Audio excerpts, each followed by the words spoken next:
itself. Couple of points at the start: your attitude to it, or our attitude to it. Regardless of how your day is going, you must turn up professionally and leave distractions and negative emotions behind. This applies to, everything that we're doing there where we're client facing, and it's the same with coaching stuff. It needs to be friendly, upbeat, and hey, how are you, and all that kind of stuff. And I know that can be challenging at times, but it is important. The delivery of the questions and answers is incredibly important. I keep saying important. It's why some actors are picked for some roles. They or we can all read lines and look at a camera or read words in a page, but how we deliver those lines, is what separates them and what makes the difference. Next thing then, in terms of kind of how you approach, and greet the person by name. You come down the stairs and, hey, Johnny, nice to meet you. It's a small touch, but it makes a big, big difference.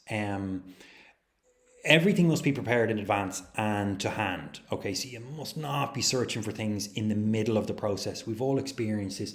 You go somewhere and somebody's rooting around looking for a pen, and then they're looking for your appointment, and hang on a minute, Johnny has that, or Sean, let me go and turn this light on. None of that. Okay, it all has to be set up. It's all nice, professional, polished. Do not be late. Even 1 minute is a problem. If it happens because you had an emergency, an absolute emergency, you apologize profusely. Their time is valuable, and arriving late with a blasé attitude is, quite rightly, in my opinion, offensive to many people. People are like, no, fuck this. And especially if we're dealing with high net worth people who, are used to operating at a very, very particular standard. So by the time you get someone who's earning, 80, 90, 100, 115, whatever it is, they operate in a very, very particular way. Okay, so they will not sort of think that us arriving late or being disorganized is a good sign. They won't say it. They'll often just sort of nod, smiley, and then and leave. Next one then is treat people the way you would like somebody you loved to be treated. Okay, treat them kindly. Imagine you're being secretly recorded. Okay, are you treating the person or this person with kindness and respect? Are you following the process as it's described? Would you be proud to watch that recording back? Do you feel that you gave them attention, you were empathetic, you made suggestions that were appropriate to their goals, all of those kind of things, okay? Next thing then is we're there to follow a process and let the outcome take care of itself, okay? If you're only interested in the outcome, then you may, and to be fair, will miss parts of the process that are crucial to a successful outcome. This is the same as people who want to lose body fat. They just get on the scales once or twice a week, but they're not really following any process that's going to influence the outcome.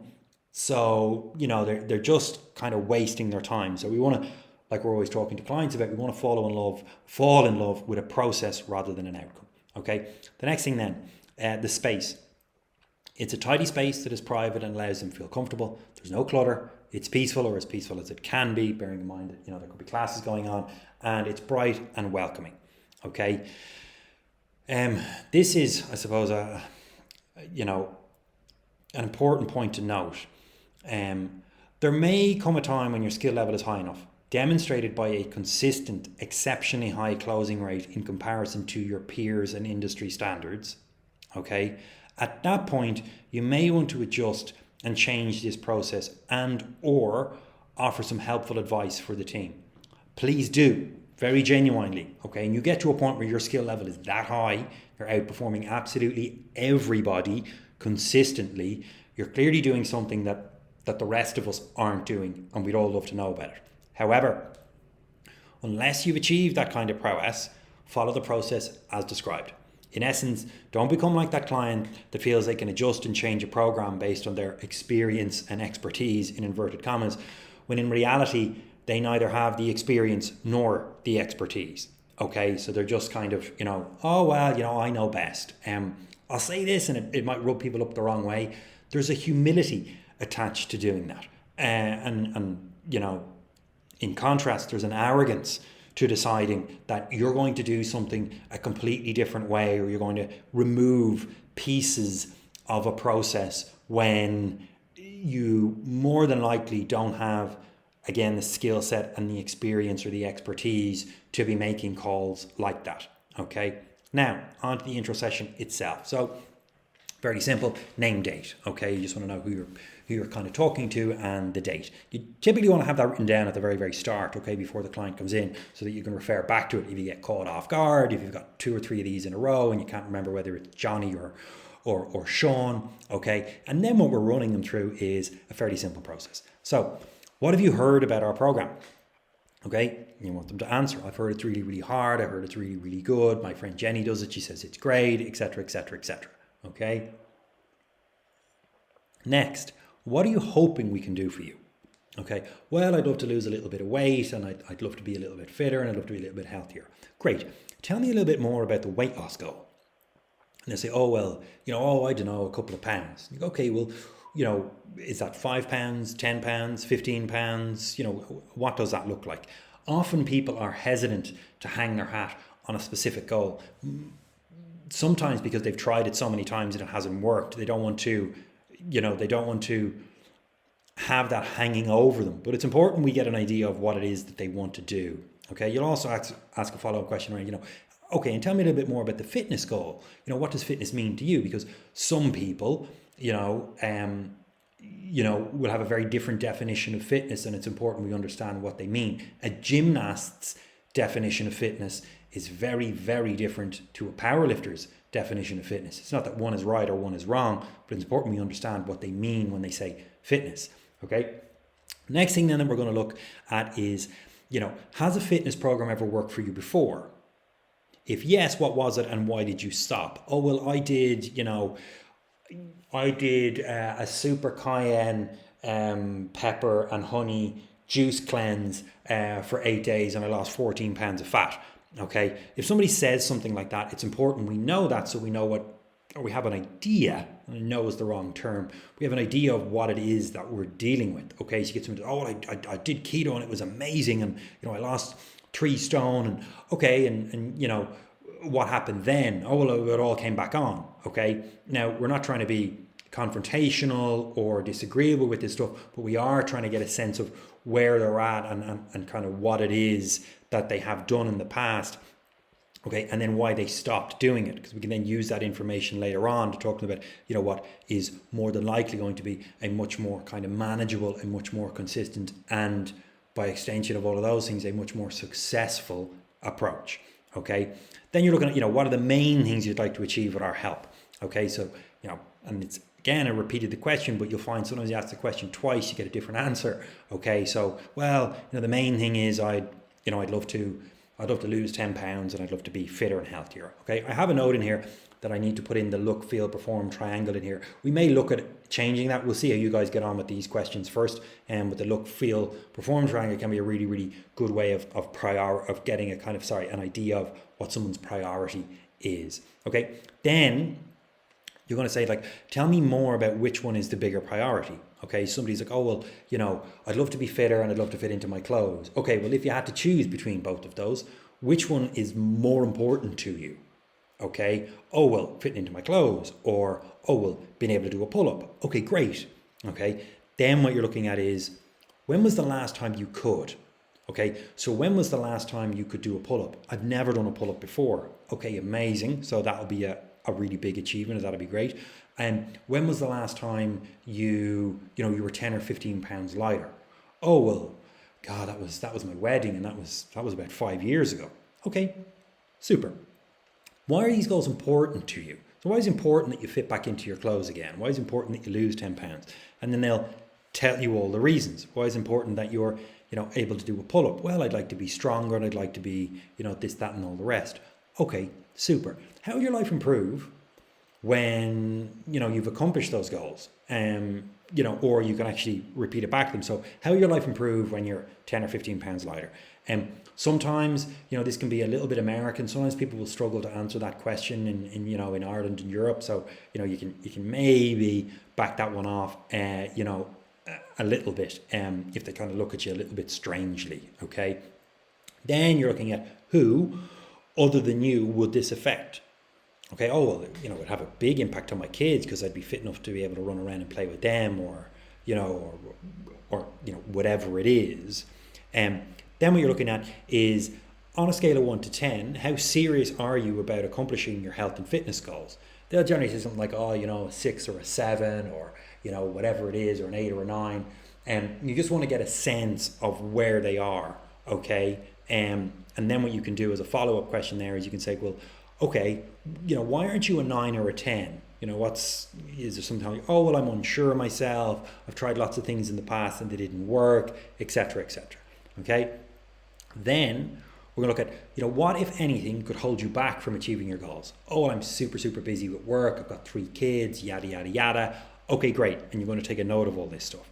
Then we're going to ask, what could we do to help make sure that does not happen again? And they say, oh God, I don't really know. Well, if I had someone who held me accountable to a plan, or had a little bit more guidance or a little bit more support. And in their own words, they're often telling you the product and the service that they need. Okay. Then, do you have a specific event or timeline coming up that makes these goals more urgent? Okay. And often people will. Okay. I've got a holiday coming up, my daughter's wedding, my wedding, etc., etc., etc. Then what we do is we recap and we repeat all the answers they have given us line by line.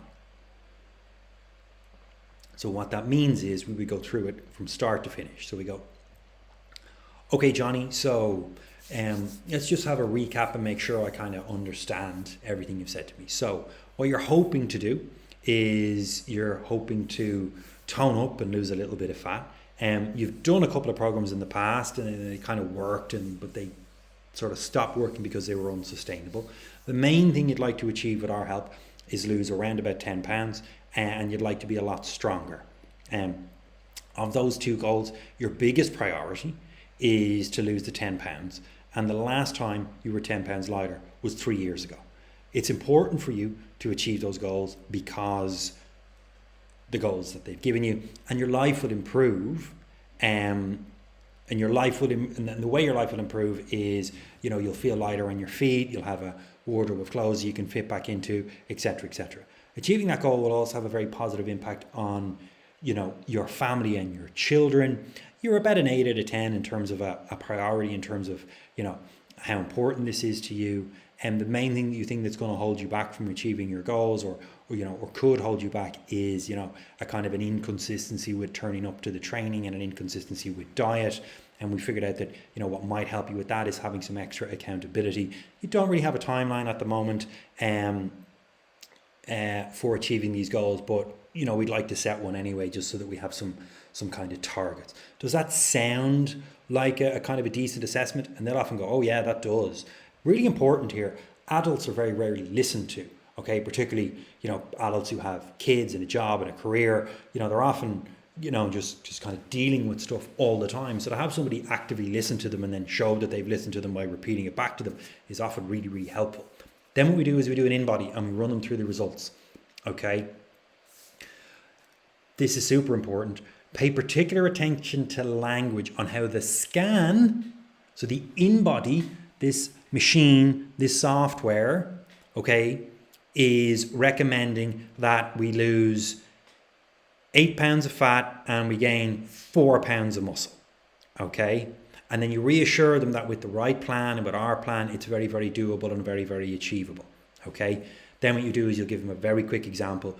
People often overestimate what they need to do, but underestimate the time frame they need to do it in. So for an example, okay, and then you can run them through the cappuccino example, or you can run them through one I like, which is a strength example. So, if you deadlifted 40 kilos on day 1 and we added 2 kilos to your deadlift for 50 each week for 50 weeks, which is very, very doable. Okay, in 52 weeks time, you'll be deadlifting 140 kilos. And that's very reasonable. That's that's a thing we've done with lots and lots of people. Okay, then what we do is you give them an idea of how long it would take them to achieve their goals. Okay, so if fat loss is a part of it, we'll run them through the calculator. Okay, so we'll go, okay, here, we could go through this, and then from there, it sort of opens up for them the sort of idea in their mind of, oh, here's a date, here's a time that I can actually, I could achieve this goal by. Hang on, should have had this done in advance, sorry.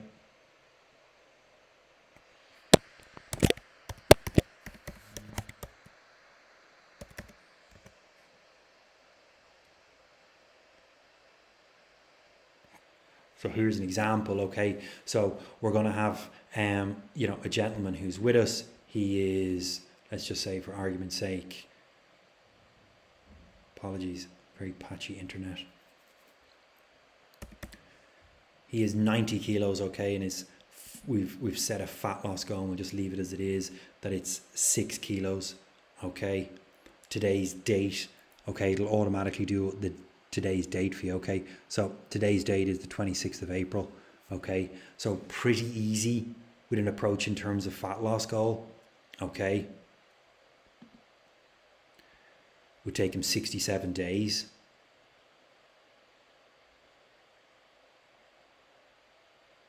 Okay, so the days, he could be there by the 1st of July.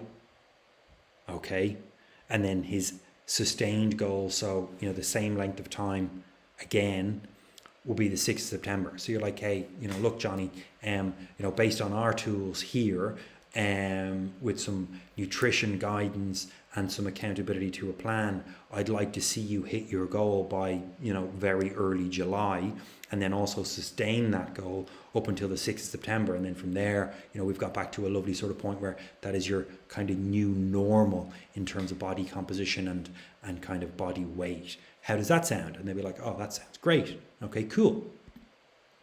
Then what we do is we go through the pricing binder, okay, and then we show them the packages based on what we think is the good fit for them and the best fit for them. And then we say, look, would you prefer to do this one or this one? And after that, it's up to them. If they object, you go through the objection handling piece, and it really is as simple as that.